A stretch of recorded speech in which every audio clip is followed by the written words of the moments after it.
the South China Sea. A stretch of water that seems calm on the surface, yet beneath the waves lies one of the most dangerous flashpoints on Earth.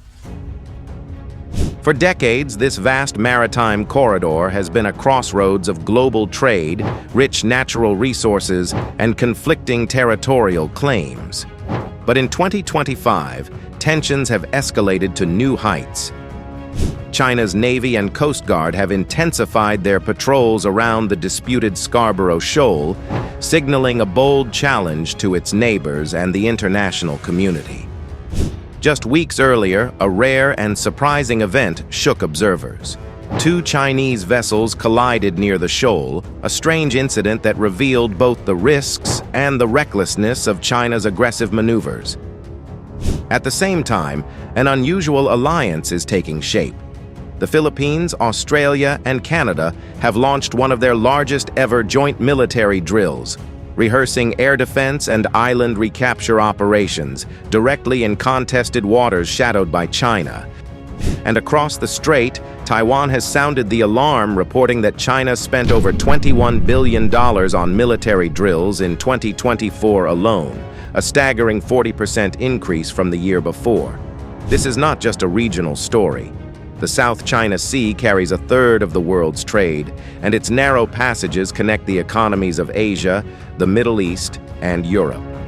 Any conflict here would ripple across the globe. The South China Sea spans more than 1.3 million square miles, touching the coasts of China, Vietnam, Malaysia, Brunei, the Philippines, and Taiwan. At its heart are hundreds of islands, reefs, and shoals, many of them little more than rocks barely above sea level. Yet these rocks hold extraordinary value. Beneath the seabed lies an estimated 11 billion barrels of oil and 190 trillion cubic feet of natural gas. The sea itself provides livelihoods for millions, with fisheries that feed entire nations. And most importantly, it is a global maritime highway. Over $3 trillion worth of trade passes through it every year. But the real conflict arises from claims. China bases its sweeping claim on the so-called 9-dash line, a U-shaped boundary that covers almost the entire South China Sea. This claim overlaps with those of Vietnam, Malaysia, Brunei, and particularly the Philippines. In 2016, the Permanent Court of Arbitration in The Hague ruled that China's claims had no legal basis under international law. But Beijing rejected the ruling outright, continuing to build artificial islands, militarize reefs, and enforce its presence with Coast Guard ships and fishing militias. Over the years, confrontations have become routine. Chinese ships blocking Philippine supply boats, near collisions with Vietnamese vessels, and constant military drills meant to project dominance. The South China Sea has become not just a maritime dispute, but a symbol of China's growing power and its willingness to challenge international norms. And now, in 2025, the confrontation is entering a new and dangerous phase.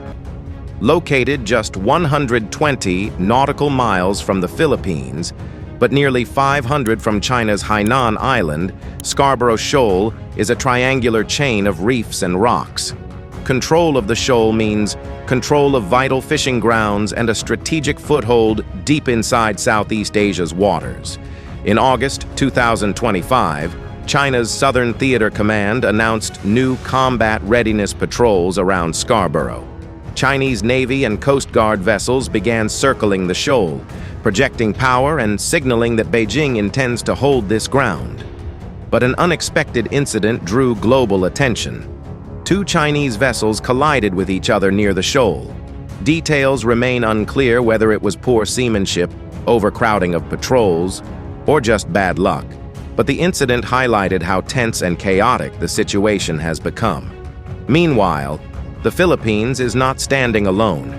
In late August, the Philippine military, joined by Australia and Canada, launched large-scale drills near Scarborough. These exercises involved over 3,600 personnel, simulating air defense against aerial threats, and even practicing an island recapture operation, a scenario uncomfortably close to reality in the South China Sea. For China, these drills are provocative. For the Philippines and its allies, they are necessary. And for the world, they are a reminder that a regional dispute is drawing in more nations than ever before. But Scarboro is just one piece of the puzzle. The broader picture is even more alarming. According to a report from Taiwan's defense research, China spent nearly $21 billion on military exercises in 2024, alone, a 40% increase from the previous year. The majority of this activity took place in the South China Sea. China is not just patrolling, it is rehearsing for war. Its drills involve carrier strike groups, long-range bombers, amphibious landings, and electronic warfare.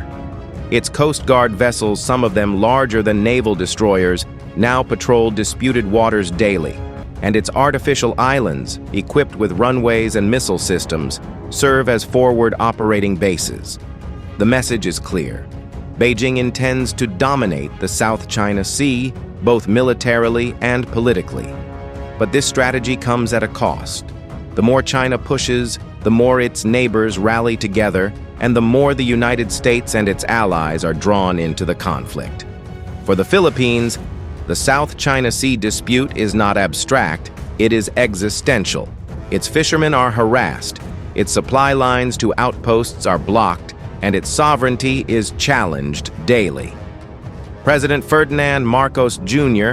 has taken a harder line than his predecessor, welcoming U.S. military access to Philippine bases and strengthening ties with partners like Japan and Australia. Australia, in turn, has stepped up as a regional security player.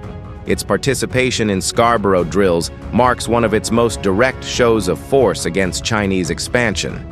Canada, too, is increasingly visible, sending ships and aircraft to reinforce freedom of navigation.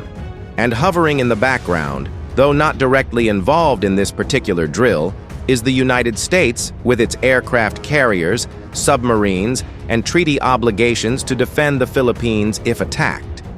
Together, these nations are sending a message. The South China Sea is not China's to control. The South China Sea is more than water.